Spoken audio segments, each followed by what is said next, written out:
Hello everyone, this is Kamikaze-kun here, and today we will be checking out my GameCube collection. I don't have that many games as of right now, but it is still a system I enjoy collecting for when I can. Back when the system came out, unfortunately though, I only owned a PlayStation 2, so I can honestly say I missed out on a ton of these games. So today, let's just dive right in and see what these games are. And I'll mention before though, none of these are in any real particular order, but I did save my favorites for the last. Now this first game in my collection is Ty the Tasmanian Tiger. During this time there were a ton of platformer titles on every system. As far as this title goes, overall I find it's very generic and really has little to make it stand out. You can, however, upgrade your weapon, which is a pair of boomerangs that can be upgraded to work underwater or turn into ice or fire. It's still a fairly cheap game, so if you are looking to get another platformer for your system, I would definitely check this one out. Now, this next game I have is SpiderMan. Does whatever a spider can. Can it swing from a web? No, it can't, because this game sucks. Well, it's okay, but there are so many better Spider-Man games out there today, and it feels like they were still trying to get a fix on the web swinging mechanic, which they pretty much mastered in Spider-Man 2. But as a fan of the comics, I honestly couldn't forgive myself for not picking this game up. It only costed me $1, obviously, when I had picked this up at Goodwill, and I mean, it is a Spider-Man game, so I guess it'll get a pass. Now, this game here is called Cell Damage. It's a game that plays a lot like Twisted Metal, that has a much more cartoonish style to it. Much like Twisted Metal though, you're in an arena style game where you're smashing up other people's cars with things like mallets, boxing gloves, chainsaws and whatnot, and it's a decent game, but it does lack from it does have issues with hit detection. Sometimes it feels like the computer could be incredibly cheap in this game, but if you're into those kind of games, I would definitely recommend Cell Damage. Awesome game, and it's still a pretty relatively cheap title for a GameCube game. This next game here is Need for Speed Underground 2. Now, I've enjoyed this series since the first one I played on the PlayStation 1. It's, obviously single player or two player game where it's a street racing style game, and that it's pretty much anybody could easily pick up and play this game within minutes and understand what needs to happen. It's an absolute blast though, especially like I said, if you're at a party, you put this game in, guaranteed a good time. Now what we have is Super Monkey Ball. Now, I love this game. This was the first of the series that came out originally on the GameCube. And basically you play as the level instead of the monkey inside of a ball, and basically have to maneuver this little monkey through this obstacle course. And at first it can be kind of challenging, especially getting used to the controls. But what I love about this game too is that there are tons of different mini games such as golf and bowling and billiards. It's a great game too. This too, could easily be found for I want to say between $15-20. Definitely recommend this game though. Out of all the games I've mentioned so far, this is a great game. You should totally look for this one. I'm not quite sure if they had ported this to any other system, so as far as I know, it is exclusive to the GameCube. Okay, now this next game I have is Star Wars Rogue Leader. This is the second game in the Rogue Squadron series, and for a game that's almost 20 years old, the visuals really hold up in this title. You play as, you get to play in many of the different starships that were featured in the Star Wars series, and I can't even describe how beautiful this game is. even if you look at the artwork on the back, like you could see just how close they got this to feeling like it was something that you could have seen in the movies. And you know, who doesn't enjoy blowing up crap and well, just living it out in the world of Star Wars. Now this next game is Beautiful Joe 2. This is the sequel to, obviously, the original Beautiful Joe. This was made by one of my favorite creators, Shinji Mikami, who was also responsible for the Devil May Cry series. Basically, you play as this character, this average Joe, as I think this is what the game intended for it to be. You're basically pulled into this world called Movie Land, and it's a game that is very styled around, you know, like different movie genres. And something that really stood out about this game was they used this technique that was very common in this time period called cell shading, and I believe it's still used today. And it makes all the visuals stand out even more, and it really helps it make it look more like something you would see like in an animated cartoon. You also get to play as his girlfriend Sylvia, who she uses a lot of really weird like genre staples like pom-poms, explosives, double guns, that sort of stuff. It's a really great game. And what's really cool, if you do start collecting games in this series, honestly, I would recommend the PlayStation 2 versions, especially the original Beautiful Joe, because there is a part in that game that's exclusive to just the PlayStation 2 where you can play as Dante.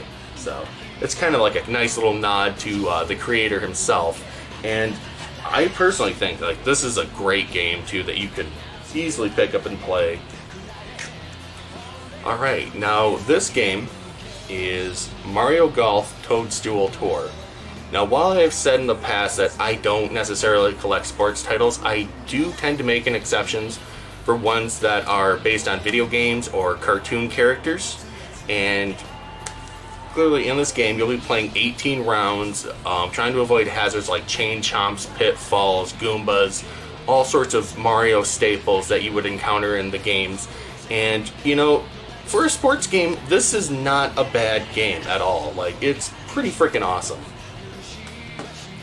Okay, now here is a GameCube staple. First time we had ever seen this here in the United States, and that is Animal Crossing, which obviously went on to make millions and millions of copies and is still like a Nintendo franchise to this day.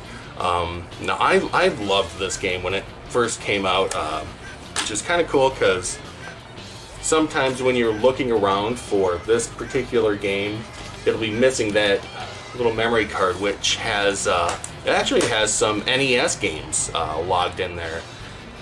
I know for a fact that the ones I had when I had checked it out, though, unfortunately someone had already played it, deleted it, so I had to go back and try to get those NES games. But I think a lot of those require the GameCube Game Boy Advance link cable, which I do not yet have. And I would love to own, because this is definitely one of those games I want to unlock all those NES games just so I can play them on my GameCube. Alright, now this game, this is a very unique game, and that is Kirbys Air Ride.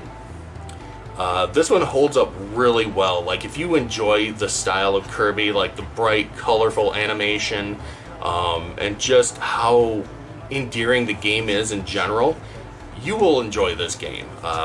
It plays a lot like Mario Kart. You could pick many different characters from the Kirby series, my personal favorite being Meta Knight. But this is a very, very well done game. Can totally recommend this to anybody that's collecting GameCube. Okay, now this game here is Final Fantasy: The Crystal Chronicles. Again, this is a game that, you know, since I don't have the Game Boy Advance link cable, I can't fully enjoy this game. But for what I did play, I mean, this game is visually beautiful. Like, this is an absolute gem to have of a game. It harkens back to the Crystal Chronicles series, which the games originally started out as. Really enjoy the gameplay, and again, like, just how well done and even just how nice this looks today just stands a testament to just how great these GameCube games actually were. Now, this happens to be my favorite Star Fox game as of right now. I have not played 64 DS or 3DS yet, so I'm gonna assume that this might still remain my favorite. But this is Starfox Assault. Especially for the GameCube, this is my favorite Star Fox game. I just did not care for Star Fox Adventures. There was just Nintendo was very experimental around that time. Some of the games, you know, we still see ports of these games coming out today, like Luigi's Mansion. But Star Fox Adventures, like, to me, I just did not care for this game at all. But this game goes back to the original, what is it called? The way the games originally were, where you were flying around in the R-Wing and just taking down enemies left and right. And this game is no different, very enjoyable. And that's to be said about a lot of these GameCube games, is that even now, they still stand out really, really well. I plan on getting an HD adapter for this as well. I have one on my Wii, but for some reason, some of these games just don't look that great on that system. So I feel like if I get that HD adapter specifically for my GameCube, it will look a lot nicer. But even without it, they're still absolutely beautiful. Now, these next two games, I'm ashamed to say that I have not yet played, nor have I played any game of this series, and that is Metroid Prime and Metroid Prime 2 Echoes.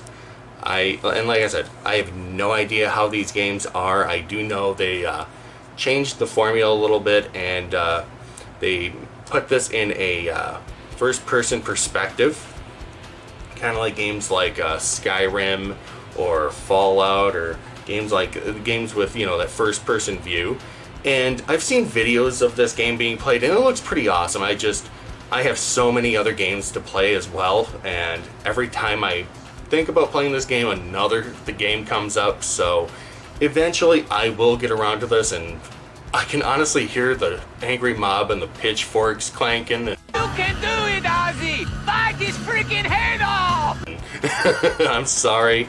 I've not gotten around to playing anything Metroid related, so, you know, there's not much I can really say on that. Now, this game I have here is Soul Calibur 2. This is my favorite version of the game for obvious reasons. Nintendo allowed them to put Link in this game, whereas the Xbox and the PlayStation 2 had Heihachi Mishima and Spawn, which I thought both of them were terrible choices. But, you know, I played so much of this game back when this came out. I've maybe clocked in over like 100 hours just unlocking characters and replaying the game over and over. You know, my favorite, of course, being Mitsurugi.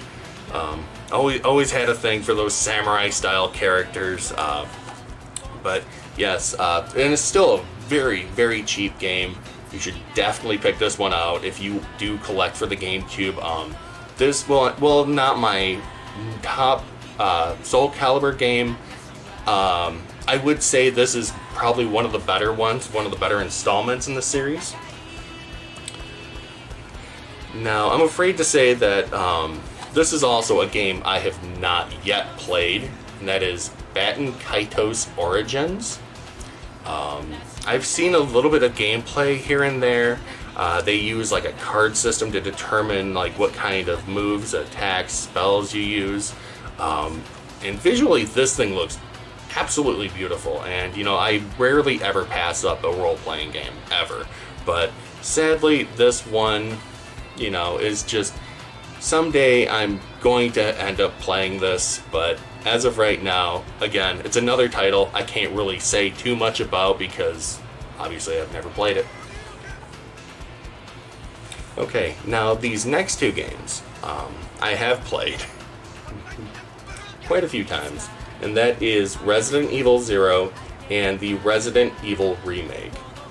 Now, Resident Evil 0, basically, you play as Rebecca Chambers and an escaped prisoner named Billy Cohen, I think it was. I'm not 100% sure what his last name was, but you play as the as Bravo team, the team that originally Chris and Jill went in search for in the original game. This is a really cool title too, because you play as both characters simultaneously, as opposed to like in the other games you would play like one person's story and then another person's campaign. And these two characters, you use them both to solve puzzles, take out certain enemies from different angles. I really enjoy this game too, and both of these, for the longest time, were unique and were only exclusive to the GameCube, which really sucked for us PlayStation 2 owners. I remember renting a GameCube just to play both of these games, because this one, especially Resident Evil, the remake, like if you've played the original Resident Evil, I highly recommend you get a hold of a copy of this game. It is not only on the GameCube, but on every modern console that's out as of right now has a version of this game. They just did the graphics up from the ground up. They took everything that made Resident Evil great and just made it look so much scarier, so much darker. And you know, unlike the more previous two remakes, not much of the story has really changed in the Resident Evil remake. So, I mean, you're going to be more familiar with how the story unfolds, and while those twists are really nice, you know, sometimes it's nice to, you know, have a game that you're very familiar with, and you just want to see how they ended up evolving the story. Okay, now I promise you guys this is the last game I'm going to mention that I have not played, and I've been given crap about this too. A lot of my YouTube peers have also played this game, highly recommend this game, and that is Eternal Darkness Sanity's Requiem. Again, not a game I have played, and being that it is a survival horror game, I'm kind of ashamed to say that I've not played it. This is just a one-player survival horror game, but one feature that really stands out about this is the Sanity Meter. When you start like freaking out and start to lose your mind, things happen, like the channel will change or the GameCube will shut off and restart and freak you out. I just got this at the Goodwill too over this last summer, and like I said before, I'm kind of ashamed I haven't played it, but it looks like an amazing title, and I do promise that sometime this year I will get around to this, because it's very rare that I ever pass up a survival horror title. Okay, now everybody and their mother knows what this game is. Super Smash Bros. Melee. This is the second in the series. This has been considered by most fans of Smash Bros. To be the best version of Smash Bros. To play both, just, you know, like competitively, so to speak. Up until Ultimate came out and pretty much just blew this game out of the water. This is a very, very enjoyable game. I have logged so many hours into this game. While it's not my favorite Smash Brother game, for obvious reasons, you know, Ultimate just pretty much did everything that game did, but just upped the ante, added more characters. But the roster is really nice. It was the first time we got to play as some of the villains in the Nintendo universe. And overall, I think it's an awesome game still to this day, and it's definitely one you should pick up for the GameCube. Now, these last three games are what I consider to be my favorite GameCube games so far. This first one I have is Legend of Zelda 4-Sword Adventure. This game looks and plays kind of like Link to the Past, but instead of just having one Link, you have the choice of 4 different Links being in your party. And this is another game I've not gotten to fully experience because, again, I don't have link cables, so I was not able to do like a 2-player playthrough, but I promise as soon as I get GameCube Game Links, or no, they're called link cables. But as soon as I get those, I will definitely play this game again. I have beaten it. Like any other Zelda game, I always make sure to play through those. Now, this game, this is actually my preferred way to play this game, and that is The Legend of Zelda, Ocarina of Time, and Master Quest, all in one little package. Now, as you guys may have seen in a previous video, I did pick up the Tribute 64, which alleviates the problem that the original N64 controller had, which was just the overall thumb pad placement was what I consider to be terrible. I love playing this game though on the GameCube controller. It's just a much more comfortable controller to use, and I've even played Master Quest. Okay, I've gotten about halfway through Master Quest before having my ass handed to me, because it is, this was the first time this was actually released to us here in the United States. In Japan, they had it on the Nintendo 64 DD, and it's an amazing title. Should definitely check this one out. I do believe, though, that they also have been re-releasing Master Quest as a repro cart on the Nintendo 64. So there are a couple of ways to play this. This game does kind of get expensive.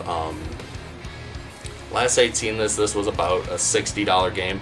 That could have very well changed, but you know, I had looked this up maybe about, I want to say 3-4 months ago, and I'm like, really? It doesn't really make a whole lot of sense other than it being Ocarina of Time on the GameCube. Now, this is the last game in my GameCube collection, and that is The Legend of Zelda: The Wind Waker. This is one of, if not one of my favorite Zelda games of all time. Link to the Past, obviously, is my favorite, but this one easily hits like a top 5 right next to Breath of the Wild and Link Between Worlds. I love the visual style of this game. Like, especially just like the little cartoonish animation that they used. A lot of people crapped on it, but you know, I can kind of see where they were coming from. They were kind of expecting something to look and feel as badass as Ocarina of Time. I mean, we ended up getting that obviously with Twilight Princess, but I still feel this is a highly underrated game. Like I said before, it is one of my favorites, and I feel like this is definitely a game that anyone who owns any sort of console should experience at some point in their life. There's also a HD version made specifically for the Wii U, and I would hope that Nintendo would have the foresight to port this to the Switch as well, because I would buy that day one. I would play that game like nobody's business. That's how much I love this, the Wind Waker. So that is my GameCube collection. While it's not big, I still feel there are some pretty awesome titles to play. I do plan on finding more at some point, but you know, with the prices that some of these games go for, sometimes I have to consider, you know, what I'm willing to pay for certain games. If you are new to this channel, please do consider hitting that subscribe button down below. If you like this video, hit the thumbs up. And if you have a favorite GameCube game that I have not mentioned or is not in my collection, please do put it in the comments below. I want to thank all of you again for tuning in and staying till the very end of this video. And until next time, guys, have a most excellent day.